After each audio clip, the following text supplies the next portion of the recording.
بسم الله الرحمن الرحیم. نن موږ په بریاني ډېر په اسانه طریقه باندې هغې دپاره موږ اول یو پتیله هغې کې به واچوو وړي یا تیل او په هغې کې به واچوو پیاز به ښه براون کړو. کله چې دا پیاز ښه براون شي نو دې نه موږ لږ شانته کې اوچت کړو او لږ به پکې پرېږدو. هغه چې موږ کله اوچت کړو نو هغې نه بعد به پکې واچوو یو تیز پته او زیره. تاسو سره که نورې ګرمې مسالې نو هغه هم پکې واچوئ. بیا پکې موږ واچوو ټماټر او اوږه. هغه چې پکې واچوو نو هغه به ښه میکس کړو او د نرمېدو انتظار به وکړو. کله چې داسې نرم شو نو په هغې به بیا موږ واچوو چکن به پکې ښه واچوو او بیا هغې نه بعد پکې موږ واچوو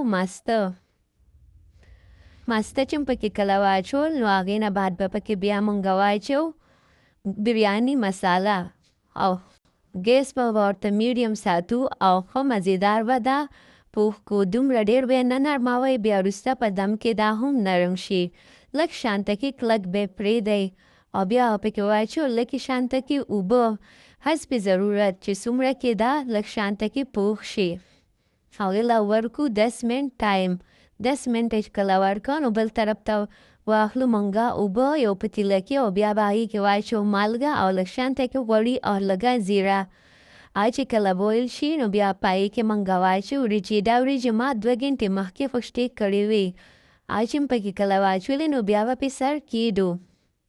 کله چې پرې سر کېوستو نو هغې له به 10 منټه ټایم ورکړو. ډېرې به یې نه پخوو چې نیمې پخې شي، داسې لږې شانته کې کلکې وي، ځکه چې دا بیا وروسته دم کې نور هم پخېږي. بیا به یو چاڼ کې واچوو، هغه اوبه ورته وباسو او بره به پرې یخې اوبه واچوو چې دې د پخېدو کوم هغه چې دی هغه وردېږي. بیا بل طرف ته زموږ چکن تیار دی، هغه به واچوو لږ شانته کې او بیا به واچوو وریجې.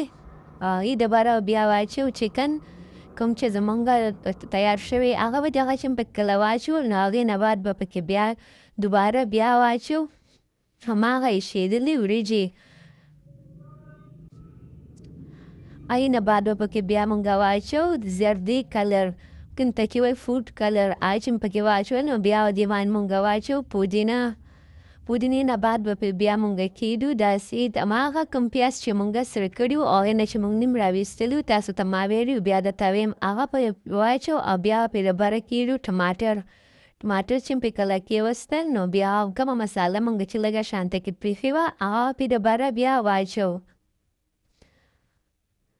او ډکن به پرې کېږدو. ډکن به پرې کېږدو او دې له به ورکړو 15 منټ دم. دا چې کله دم شي نو دې له چې کله تاسو 15 منټ 20 منټ دم ورکئ نو بیا به دا ښه ښکلې تیارې دا چې ښکلې داسې تیارې شي نو بیا به یې داسې مکس کړئ او بیا به بل طرف ته والی یو ټرې په مزېدار به پکې د بریاني واچوئ. دا دی زموږ بریاني تیاره ده. چکن هم ښه ښایسته نرم شوی دی او بریاني هم تیاره ده. په دې طریقه باندې پخه کړئ. ښه اسانه طریقه یې ده، څه ګرانه نه ده او خوند یې ډېر زیات مزېدار دی.